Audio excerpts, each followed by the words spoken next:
സൗദിയിൽ ആത്മഹത്യ ചെയ്ത ട്രാൻസ് സ്ത്രീയുടെ ആത്മഹത്യാക്കുറിപ്പിൽ പരാമർശിക്കപ്പെട്ട അഭിഭാഷകന് സൗദി എംബസി ബന്ധമെന്ന് കണ്ടെത്തൽ. യുഎസിൽ അഭയത്തിന് ശ്രമിച്ച ഈഡൻ നൈറ്റിനെ സൗദിയിലേക്ക് പോകാൻ പ്രേരിപ്പിച്ചുവെന്ന് കത്തിൽ പറയുന്ന ബദർ അലോമേയർ എന്നയാൾ വാഷിംഗ്ടണിലെ സൗദി എംബസിയിൽ ജോലി ചെയ്തിരുന്നുവെന്നാണ് BBC കണ്ടെത്തിയത്.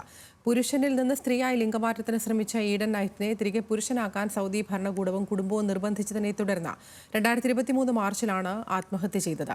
എക്സിൽ പോസ്റ്റ് ചെയ്ത ഇവരുടെ ആത്മഹത്യാക്കുറിപ്പ് ലോകമെങ്ങും വൈറലായിരുന്നു.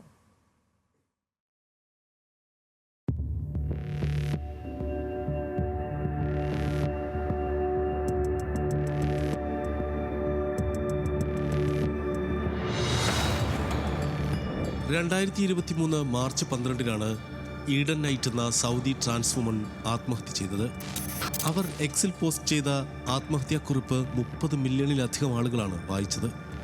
സൗദിയിൽ തൻ്റെ മാതാപിതാക്കളിൽ നിന്നും ഭരണകൂടത്തിൽ നിന്നും നേരിട്ട അനുഭവങ്ങളായിരുന്നു ഈഡൻ നൈറ്റിൻ്റെ ഹൃദയഭേദകമായ ആത്മഹത്യാക്കുറിപ്പിലുണ്ടായിരുന്നത്.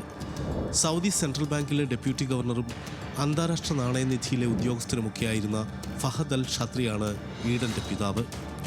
യുഎസിലും സൗദിയിലുമായായിരുന്നു ഈഡൻ്റെ വിദ്യാഭ്യാസം. ജോർജ് മാൻസൺ യൂണിവേഴ്സിറ്റിയിൽ കമ്പ്യൂട്ടർ സയൻസ് വിദ്യാർത്ഥിയായിരിക്കെയാണ് ഈഡൻ സ്ത്രീയായി മാറുകയാണെന്ന് പരസ്യമായി പ്രഖ്യാപിക്കുന്നത്. 2022 ഫെബ്രുവരിയിൽ ഈഡൻ്റെ സ്റ്റുഡൻറ് വിസ കാലാവധി അവസാനിച്ചു.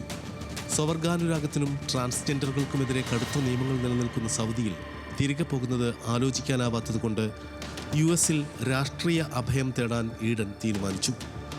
ജോർജിയയിൽ ഒരു അമേരിക്കൻ ദമ്പതികൾക്കൊപ്പം താമസിക്കാൻ ആരംഭിച്ച ഈഡൻ നൈറ്റ് സ്ത്രീയാകാനുള്ള ഹോർമോൺ ചികിത്സകൾ ആരംഭിച്ചു. ഈ സമയത്താണ് കുടിയേറ്റത്തിന് സഹായിക്കാമെന്നും സൗദിയിലുള്ള കുടുംബവുമായി ബന്ധം ശരിയാക്കാമെന്നും വാഗ്ദാനം ചെയ്ത് 3 പേർ ഈഡനെ സമീപിക്കുന്നത്.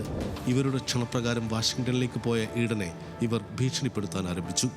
രേഖകളില്ലാതെ തങ്ങുന്ന സ്ഥിതിയിലായതിനാൽ ഈഡന് ഇവരുടെ നിർബന്ധത്തിന് വഴങ്ങി സൗദിയിലേക്ക് മടങ്ങേണ്ടി വന്നു. സൗദിയിലെത്തിയ ഈഡനെ കുടുംബം സ്ത്രീയിൽ നിന്ന് പുരുഷനാകാൻ നിർബന്ധിച്ചുകൊണ്ടിരുന്നു. സ്ത്രീയാകാനുള്ള മരുന്നുകൾ രഹസ്യമായി കഴിക്കാൻ ആരംഭിച്ചെങ്കിലും അതും മാതാപിതാക്കൾ നശിപ്പിച്ചു കളഞ്ഞു. ഈ സമയത്താണ് അമേരിക്കയിൽ അഭയം ശരിയാക്കാമെന്ന് വാഗ്ദാനം ചെയ്ത് ചതിയിൽപ്പെടുത്തി തന്നെ സൗദിയിലേക്ക് മടങ്ങാൻ പ്രേരിപ്പിച്ചവരെ മാതാപിതാക്കൾ ഏർപ്പാടാക്കിയതാണെന്ന് അവർ തന്നെ ഈഡനോട് സമ്മതിക്കുന്നത്. യുഎസിൽ നിന്ന് സൗദിയിലേക്ക് പോകാൻ ഇടയാക്കിയവരുടേതായി ഈഡൻ പറഞ്ഞ പേരുകളിലൊന്നായിരുന്നു ബദർ അലോമേർ. ഇയാൾ യുഎസിലെ സൗദി എംബസിയിലെ ജീവനക്കാരനാണെന്നാണ് ബ്രിട്ടീഷ് മാധ്യമമായ BBC ഇപ്പോൾ കണ്ടെത്തിയിരിക്കുന്നത്. International desk, news Malayalam.